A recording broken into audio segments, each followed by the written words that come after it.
Imagine yourself in a world where you could never get sick. Medicine, doctors, and hospitals do not exist. Enjoying lavishing treats like junk food. But wake up. Snap back to reality. Stop hallucinating! What actually happens when you do get sick?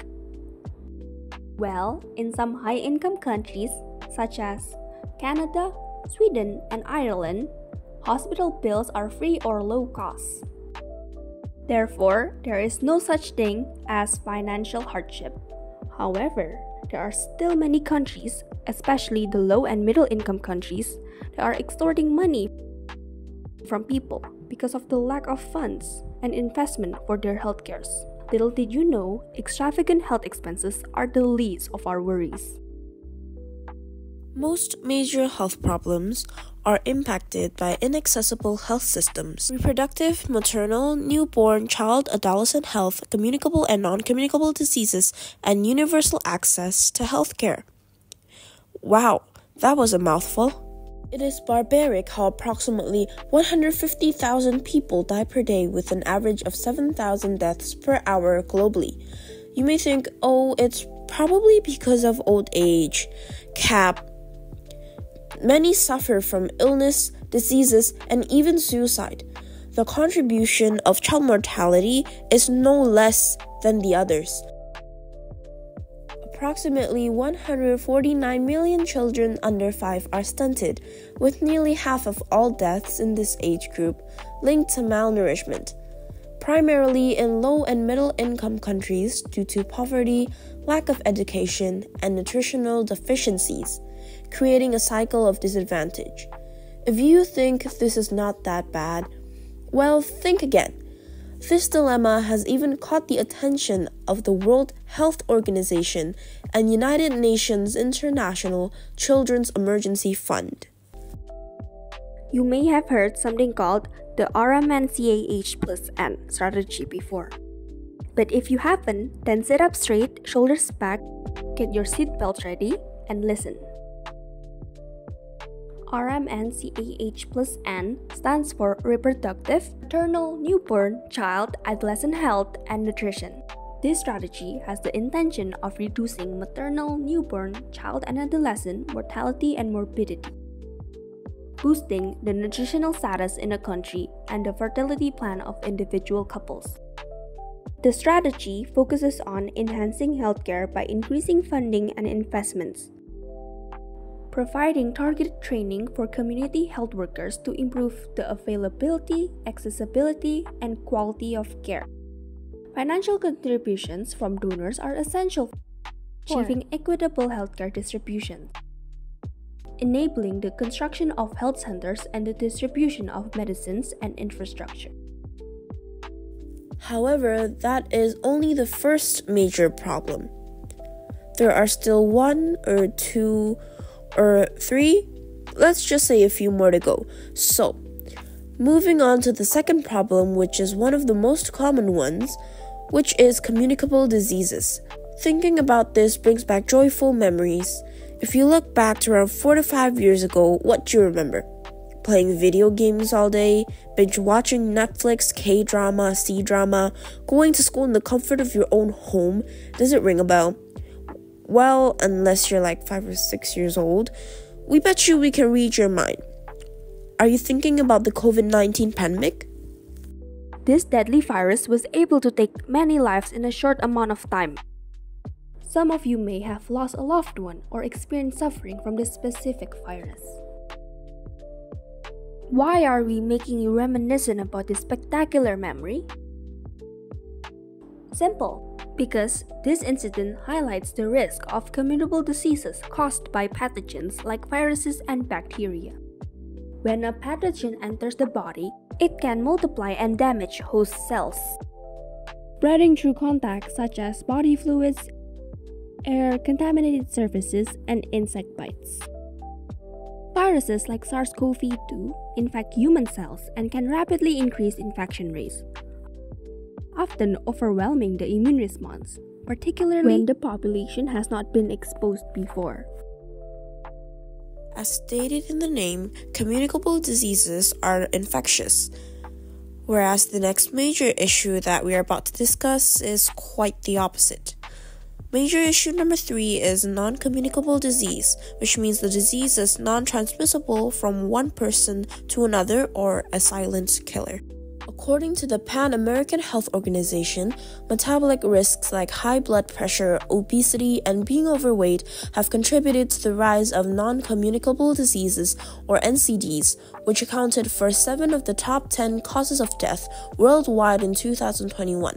Specifically, ischemic heart disease, stroke, chronic obstructive pulmonary disease, lung cancer, tracheal cancer, bronchial cancer, Alzheimer's disease, diabetes mellitus, and kidney diseases, resulting in 43 million deaths, particularly affecting children and adolescents targeted by unhealthy products. Most NCD deaths also occur in low and middle income countries due to factors like unhealthy diets and tobacco use. Fortunately, NCDs are preventable, and collaborative efforts by organizations like UNICEF aim to address risk factors and strengthen health systems. The WHO has called for a roadmap from 2023 to 2030 to enhance understanding of NCDs, prioritize effective interventions, and ensure timely data to reinforce accountability. Do you hear that? Wake up! Is it getting boring? Womp womp, let me give you a piece of advice. Believe you can, and you're halfway there. Because Winston Churchill once said, success is stumbling from failure to failure without loss of enthusiasm. Hopefully that got you energized again. Isn't it so nice to have someone care about your mental health and well-being?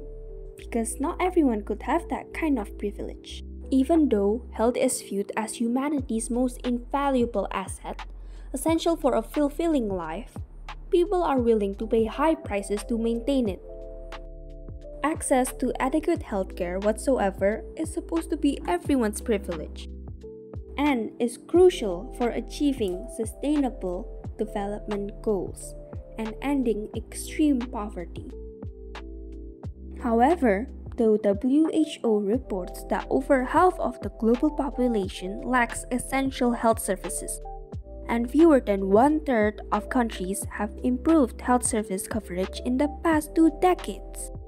Achieving universal health coverage is top priority for the WHO, aiming for 1 billion people to benefit by this year. To reach this goal, the WHO emphasizes improving primary healthcare, or PHC, globally, as it is essential for a sustainable health system. Investment in PHC enhances equity, access, healthcare performance, accountability, and health outcomes. Finally, that concludes all of the major issues. Congratulations, you've made it halfway through this video. See if you believe you will eventually reach halfway. Feeling distressed already? Well, it is certainly not as stressful as the problems mentioned before. These problems have even caught the attention of many, including the UN. In response, the UN has developed a framework for peace and prosperity for all the people of the world, with the ambitious goal of achieving a prosperous future for all in 2030. Among these, SDG 3, which is good health and well-being, specifically targets pressing health challenges, with focus areas including maternal and child health, combating communicable and non-communicable diseases, health system strengthening and universal health coverage, safety and environmental health, and global health risk management. This way, the SDG can help pinpoint on critical global health issues and motivate other nations to improve the healthcare system. Additionally, the improvement of healthcare will have a positive impact on poverty. However, various challenges can hinder advancements in global health initiatives. Can you guys guess what disrupted the progress towards these global health goals? You know, the one that caused a global panic.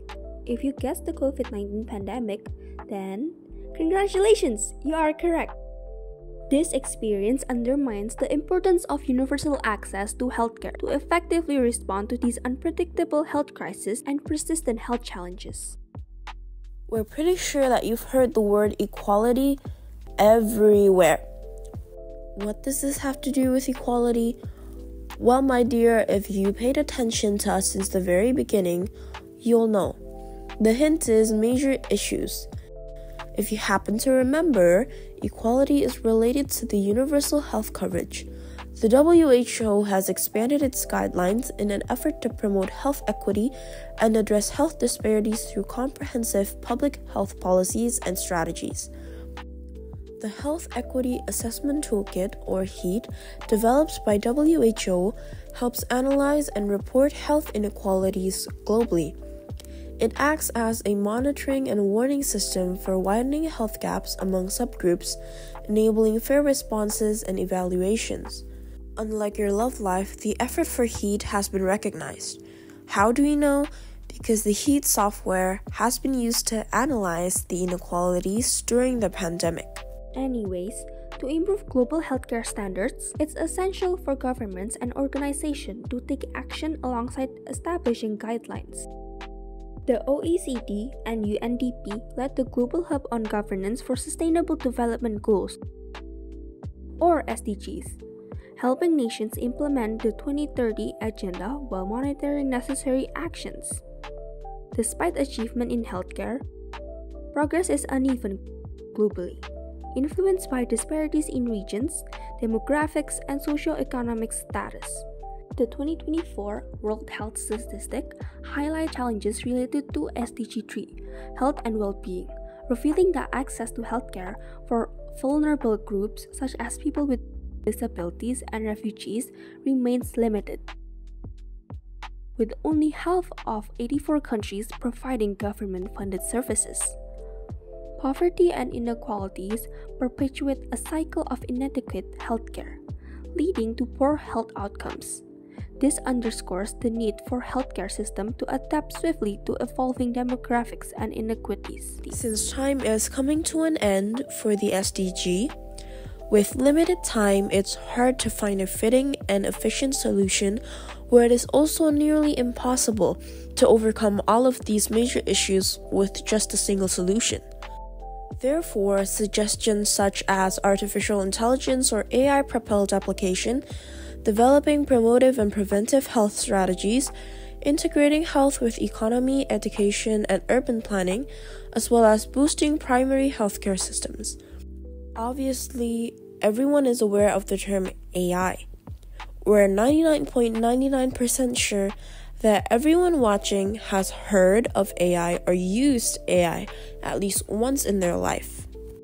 Technological advancements have led to the integration of AI into various aspects of life, including significant roles in the healthcare industry, such as medical diagnosis and data analysis. While AI offers advantages like improved accuracy, preliminary diagnosis, and efficiency, it also presents challenges, including false negatives, privacy concerns, and the need for complex training. According to the American Cancer Society, AI has shown remarkable efficiency, achieving 99% accuracy in tasks like image analysis and early disease detection. Like humans, AI is also always learning. By receiving more and more data on previous medical reports plus past image analysis, its performance will improve.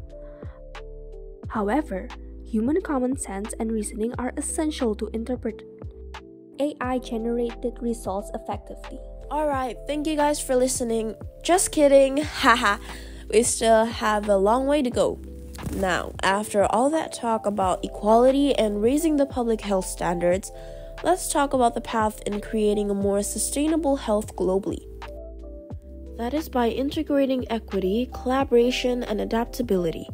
We can reach those three strategies by upscaling the primary healthcare system and work together with other sectors such as the economy, education, and urban planning sectors, while also employing preventive and promotive health strategies. The implementation of PHC is necessary since billions of people are threatened to fall into poverty worldwide due to spending 10% more of their household funds to pay for health services. by scaling out the PHC across lower middle income countries can save around 60 million lives. A holistic approach is needed to address wider health determinants. Health organizations should not focus only on the cause and effects of an illness. How can we achieve this, you might ask? It's by integrating health policies with other sectors. For example, investing in education can help improve basic health knowledge among millions to even billions of people. Investing in education can grant the chance for people to attain a higher education, which will aid them to obtain a higher living standard and improve the overall well-being of people. Additionally, with a rising economy, it enables the government to invest more funds to enhance the country. For example, building and improving the health infrastructure to enable faster decentralization, provide the necessary foundation for healthcare, and raise the availability of medical workers throughout the world.